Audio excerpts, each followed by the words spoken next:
So first one, most basic shot in wrestling, single leg. Here's a position drill I love to do with our guys so they get this position down. Before we worry about setups, finishes, anything, it's just actually getting in that shot.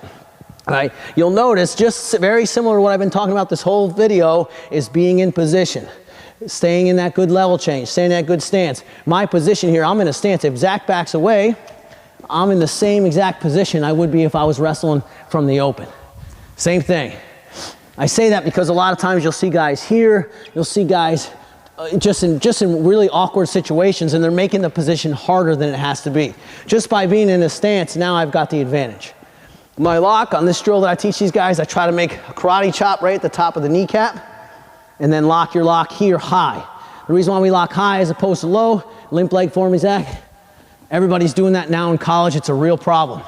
And so what I'm trying to do is teach my guys to not worry about this section of the guy's leg. The reason why, even sometimes when you go to transition, here, guys can rotate out on you. Now, obviously, there's tons of technique to counter that, but I just feel like nowadays, especially get a single leg on me, as soon as a guy gets here and he starts to have me beat, guys are so good in this position nowadays that we have to find a way to counter that. So the best way to do that for me is just to say, okay, guys, let's not even get there. Let's learn this position where we get so good in here that that's happening. We get so good in here that when we step, that foot's coming up for us without the scramble. We're trying to eliminate scrambling. We're trying to make sure that at the end of the day, we're not going to get in those hairy positions. You see, his knee locked out. We're above the knee. We're in good position. Our head is looking up into the chest, driving our opponent back right here. And I'll just have him hang out here and get used to this. The first one we'll do is we're just gonna start stepping behind his foot. See how off balance he gets. It's a key for us. Keep our head up. It teaches us to drive on our shot, but it also makes our opponent very uncomfortable. Gets him off balance pretty quickly when I step. But my lock stays tight, my head, everything stays in position. I'm in my stance, right here. That's the first part. Then we'll say, okay, let's start using our shoulder. Let's start moving our shoulder and move the guy. That shoulder drops, he's off balance. Then we'll say, okay, clear it up. And the key to clearing it up to me is that I don't unlock my hands.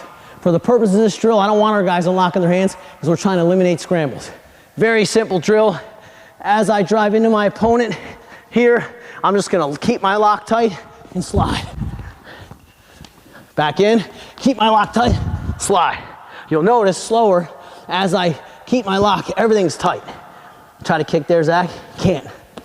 Everything's tight, and so when I clear this up, now I'm in really good position. I just feel like that lock, like a gut wrench lock, high crotch lock, is just so much tighter than this, or like I said, even this. I just feel like it's just a safer way to make sure that I'm avoiding a screw.